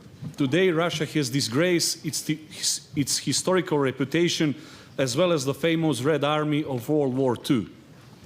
The Parliament of Montenegro stood in line with the entire democratic world and strongly condemned Russia's aggression against Ukraine. Technically and historically, every war ends with a diplomatic solution. So it is to be expected that it will be the same this time. Nobody knows when and how. However, the last point of political immersion is when it comes to the topic of whether nuclear weapons will be used. That is why all international constructive policies should unite and help with their initiatives and appeals to restore peace. Thank you. Thank you. I give the floor to Lilla Mista Einarsdottir from Iceland, please. Thank you, dear colleagues, dear friends. I think it is a positive development, seeing how we are all ears, hopefully actively listening to our friends in Poland, our friends in the Baltic countries, and others claiming that they will be next, reminding us that if we don't help Ukraine now, no one will be able to help us tomorrow. Before I became an MP, I was a political advisor to the Icelandic foreign minister, so I witnessed firsthand how we did not listen before. So please, I encourage us all to listen carefully now and follow their advice, finally responding how we should, as a colleague put it before. Thank you. Thank you. The last speaker that will have the floor during this session before I will give the floor back to the panelists to also answer all these splendid questions and give their concluding remarks will be Markus Faber. Please, the floor is yours. Lucky me. Dear colleagues, what we are facing in the occupied territories is the end of humanity. I've been in Lyman, In January, standing next to the mass graves with 350 people, 290 civilians, 60 children, and her son in a torture prison with one of 460 people who got tortured in there. And this is happening all over the occupied territories. So a lot of good points have been made here today. But I think where we are right now, we need weapons, weapons, and more weapons. So her son had been freed because of battle tanks. And so I was very happy that in January, my government decided to finally give more battle tanks to Ukraine. We are giving more than 200. And what I wish you to do with your governments is to talk to them to provide more help to those countries who are already providing lethal support. But we also have some countries among us who are not providing lethal support to Ukraine right now. And this is something that has to be changed because it is a severe situation. And so we need severe help. And this is with lethal weapons, and especially battle tanks. Thank you. Thank you. And thank you, dear colleagues. For this part of the session, it's obvious that many of us raises current needs and current measures that needs to be done and are united in our support for Ukraine. It's now time for closing remarks from our panel. So please, first of all, I will give the floor to Minister Forsell. The floor is yours yeah, please, the floor is yours. Well, thank you very much for the discussions. I think it has been very clear on the need for future support to Ukraine, both short-term but also the long-term approach, of course. I was asked a couple of questions here. Let me start by saying that Sweden has, over the last year, been sending tanks, heavy artillery, anti-tank weapons, and many other things. Fighter jets should definitely not be excluded here. Definitely not. And that is something that we will look into. I was also asked a question about Sweden leaving the 1% of GNI when it comes to aid. That is true. I believe there is also a strong supporter in Parliament for that. I have noticed that also the Swedish Democrats have themselves left this target. But as was mentioned here earlier on, I am the minister not only for development cooperation but also foreign trade. And I think this is very important, not least when it comes to Ukraine, because Ukraine is an important example that aid is not enough here, because we also need to rebuild the country, and that is where international trade comes in. And there is a great potential here, we believe, for including private companies in the reconstruction of Ukraine, and also making sure that steps are taken to have Ukraine closer to Europe. And creating jobs, creating economic growth will be cornerstones in that aspect. I would also finally just briefly like to mention another very important thing: accountability. Accountability for war crimes, because there is an extensive discourse and proposals on how to best proceed now regarding the counteracting impunity for the crimes committed by Russia in Ukraine.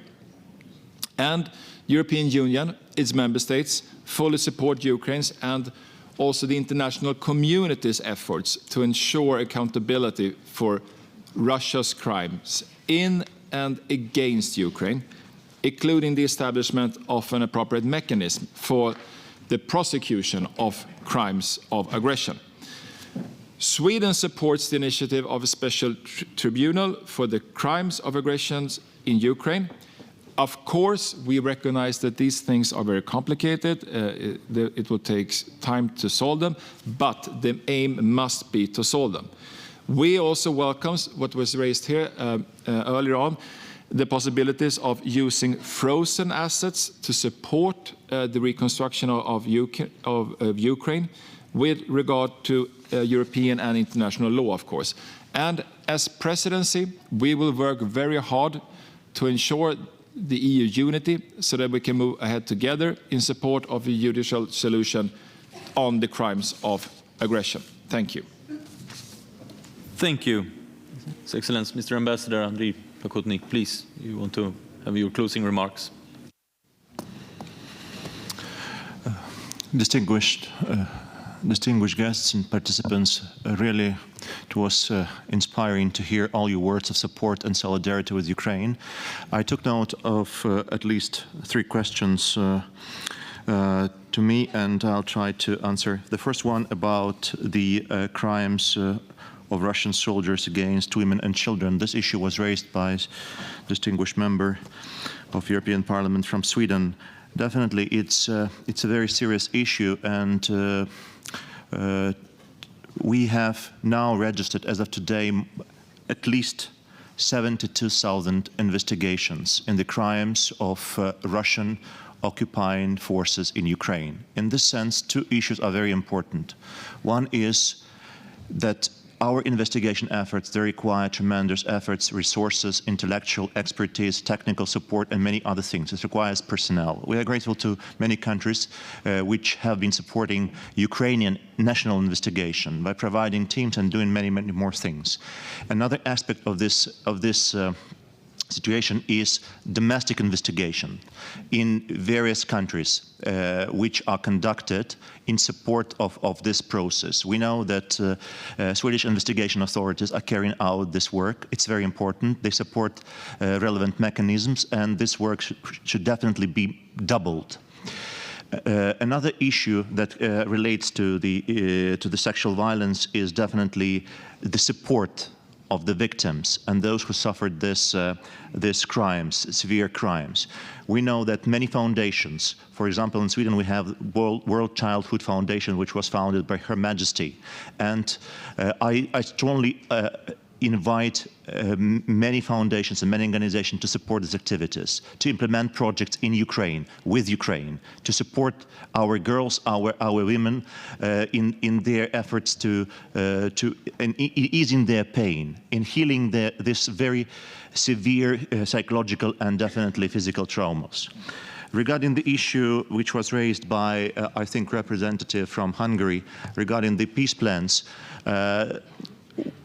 when it comes to Chinese peace plan, it would definitely be imposed here. I'm in charge to give any official remarks regarding that. But in my humble opinion, what has appeared on the table is the vision and a little bit clarification of the position of the People's Republic of China regarding this war of aggression.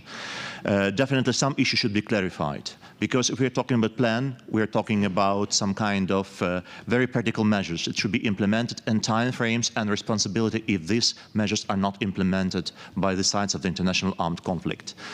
Some issues were supported publicly by my president, like nuclear safety, which is very important, but at the same time we will be working on promoting the peace plan by President of Ukraine, engaging as many countries as possible to become an active part of these efforts. And which is equally important in this case is that we should have as many supporters as possible. And the role of China, like the role of all other nations who can contribute and who could extend pressure on Russia in order to make them withdraw. The first step is the withdrawal of all troops from Ukraine. These efforts will definitely be very much appreciated.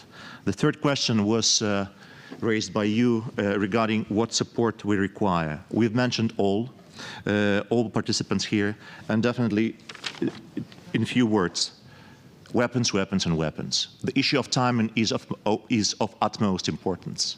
When the political decisions are made, the deliveries should start, the training should start.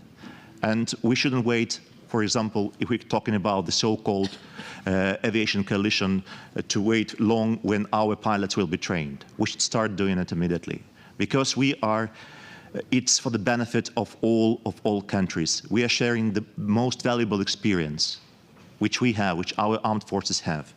Definitely, we are talking about long-range precise ammunition. We are talking about 155 ammunition. We are talking about air defense, which should be reinforced in order to save people's lives, and definitely tanks and many other things. When it comes to legal activities, they were also mentioned.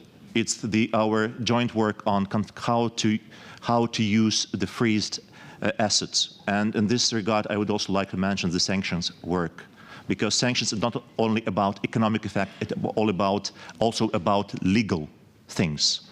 because we shouldn't let the situation happen when the Russian oligarchs will go to international courts and win cases, because it might have impact on the whole sanctions mechanism. Definitely the issue of international legal accountability, special tribunal and the relevant activities.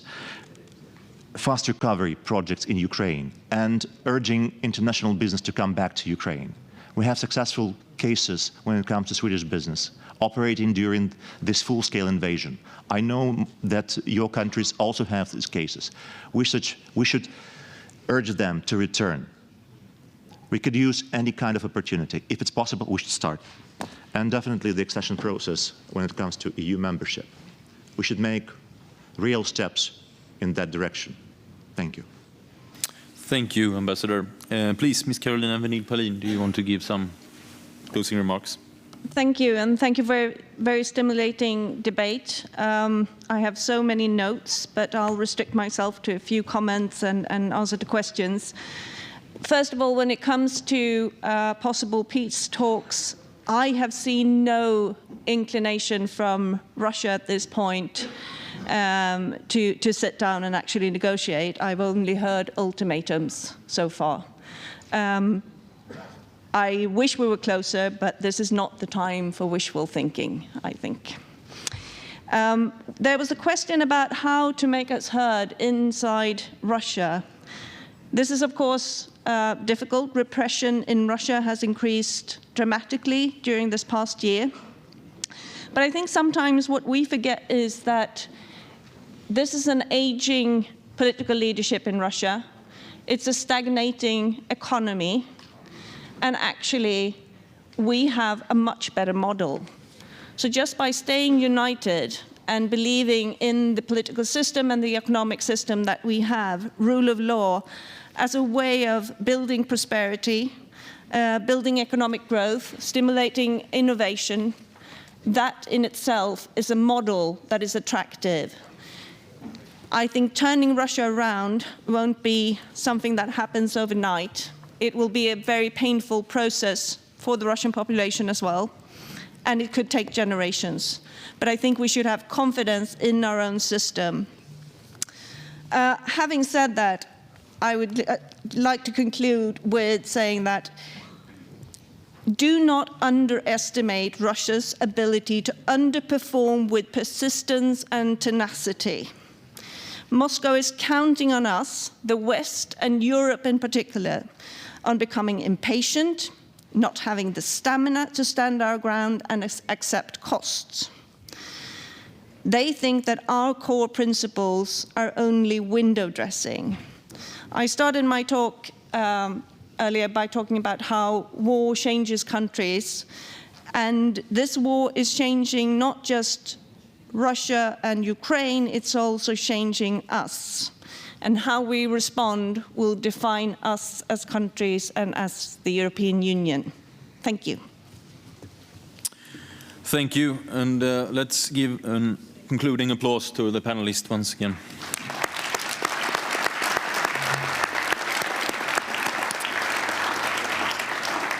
This, dear colleagues, marks the end of our first session during this conference. Thank you again to our distinguished panelists, Mr. Forsell, Mr. Ambassador, Ms. Carolina Venil-Palin. Also, thank you for fruitful statements and remarks from all participating conference members. Thank you also for coreful remarks. Up next, we will have a meeting at 16:30, 4:30, with the chairs of the Troika and the European Parliament. For everyone else, I look forward to see you all tonight at the Vasa Museum. You can find information about the transport to and from the dinner listed on the program. Again, thank you all for today's session and see you in a few hours. Thank you.